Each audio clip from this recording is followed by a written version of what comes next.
Hello दोस्तों, मैं हूँ जुगनू। क्या आपने मेरे चैनल को सब्सक्राइब किया? अगर नहीं किया है तो अभी सब्सक्राइब करें सबसे अच्छा और यूनिक वीडियो देखने के लिए। ये कहानी है टूनपुर जंगल की, जहाँ पर सभी पक्षियाँ मिलजुल कर रहा करती थी। उसी जंगल में गीता और सीता नाम की दो चिड़िया रहा करती थी। उनके नाम पर कोई भरोसा मत करना, क्योंकि ये दोनों बहुत अलग थी। गीता चिड़िया के कारनामे बहुत बुरा और बेकार थे। वे जंगल के सभी पक्षियों को परेशान किया करती थी। उसी जंगल में टूनी रानी भी रहा करती थी। उनके सारे रिश्तेदार उनकी सारी धन दौलत हड़पना चाहते थे। इस सब से परेशान होकर टूनी रानी अपनी राजकाज के लिए एक अच्छा वारिस ढूंढना चाहती थी। एक सुबह की बात है, मीना चिड़िया जंगल में पानी पी रही थी। तभी वहाँ गीता चिड़िया आई। अरे, ये मीना चिड़िया पानी पीने जा रही है। क्यों ना इससे थोड़ा मनोरंजन किया जाए। फिर गीता चिड़िया चुपके से उसके पास जाती है और उसे पीछे से धक्का मार देती है और मीना चिड़िया पानी में गिर जाती है। पर मीना चिड़िया को अच्छी तरह से तैरना आता था। वह तैरकर बाहर निकल जाती है। ये गीता चिड़िया ने तो सबको परेशान करके रखी है। आज तो मैं बाल बाल बची।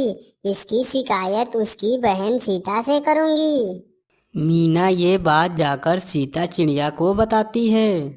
सीता बहन अपनी बहन गीता चिड़िया को समझा ले। उसने सारे जंगल के पक्षियों को परेशान करके रखा है। आज उसने मुझे पीछे से पानी में धक्का दे दिया। मीना बहन, मैं सब जानती हूँ। वो दिन पर दिन बहुत शरारती और घमंडी होती जा रही है। मैं तो उसे कई बार डांट और समझा चुका हूँ, पर वह हमारी बात नहीं मानती और मुझे तो अपना बहन भी नहीं मानती। तुम्हें देखकर कोई कह ही नहीं सकता कि तुम जैसी अच्छी और नेक दिल वाली चिड़िया की बहन गीता चिड़िया है। क्या करे मीना बहन, जब भगवान ने हमें बहन बनाया है, पर हम दोनों का विचार अलग अलग है, तो हम इसमें क्या कर सकते हैं। कोई बात नहीं, पर तुम्हारी बहन आए तो उसे समझा देना कि हमसे ना उलझे, नहीं तो उसके लिए ठीक नहीं होगा। ये कहकर मीना चिड़िया वहाँ से चली जाती है।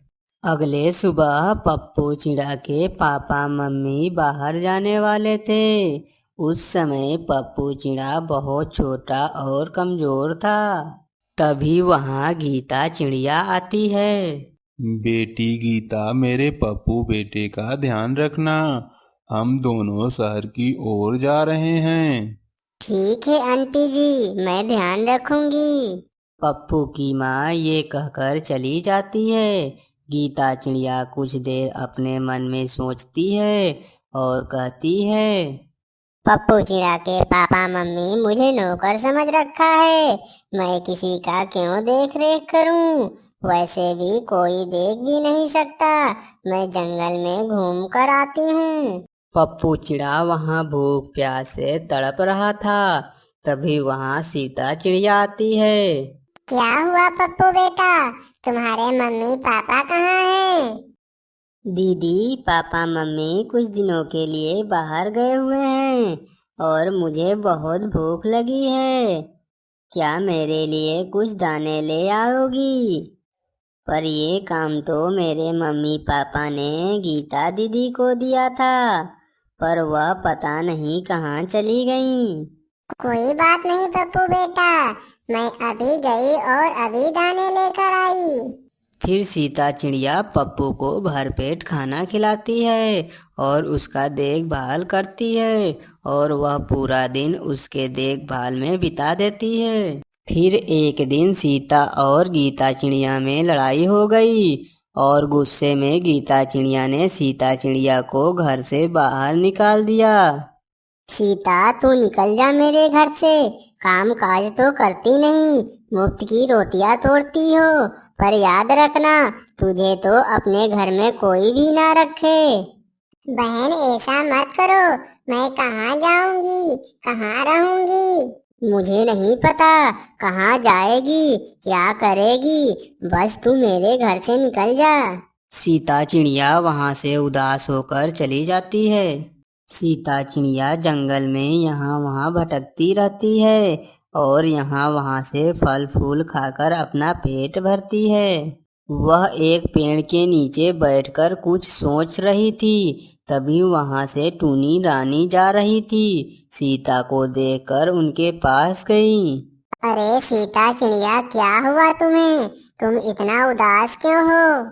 कुछ नहीं टूनी रानी जी, मेरे बहन के साथ लड़ाई हो गई है, जिस कारण उसने मुझे घर से निकाल दिया है। उसने तुम जैसी नेक दिल चिड़िया को घर से बाहर निकाल दिया। कोई बात नहीं, तुम मेरे साथ चलो और मेरे बड़े से महल में रहो। तुम जैसी चिड़िया की हमें बहुत जरूरत है। सीता चिड़िया रानी जी के साथ महल चली गई। फिर सीता चिड़िया मजे से महल में रहने लगी। इधर गीता चिड़िया अपने छोटे से घर में रहती है और सीता चिड़िया के चले जाने के बाद उससे कोई हालचाल भी नहीं पूछता। उधर सीता चिड़िया टूनी रानी की बहुत से कामों में मदद करने लगी और उसके कारनामे के चर्चे पूरे जंगल में होने लगे और टूनी रानी भी उससे बहुत पसंद करने लगी और सीता को अपना वारिस बनाने की सोच ली। जब यह बात गीता चिड़िया को पता चलती है तो उसे यह बात सुनकर बहुत जलन होती है। वह सीता चिड़िया के पास जाती है और उससे बोलती है, देखो सीता, अगर हमने तुम्हें घर से बाहर नहीं निकाला होता तो तुम यहाँ तक नहीं पहुँचती। इस सारे दौलत पर मेरा हक है। ये कहकर गीता सीता को मारने ही वाली थी। तभी वहाँ टूनी रानी आ जाती हैं और उसे जोरदार एक लात मारती हैं। गीता चिड़िया, तुमने अपने बहन को घर से बाहर निकाला, हम उसे भूल गए, लेकिन तुमने आज मेरे होने वाले वारिस को जान से मारने की कोशिश की है। इसका सजा तुम्हें मिलेगी। तुम्हारी सजा ये है कि तुम्हें हमेशा के लिए इस जंगल को छोड़कर दूर कहीं जाना होगा। और सीता चिड़िया वहाँ की वारिस बन जाती है और मजे से रहने लगती है।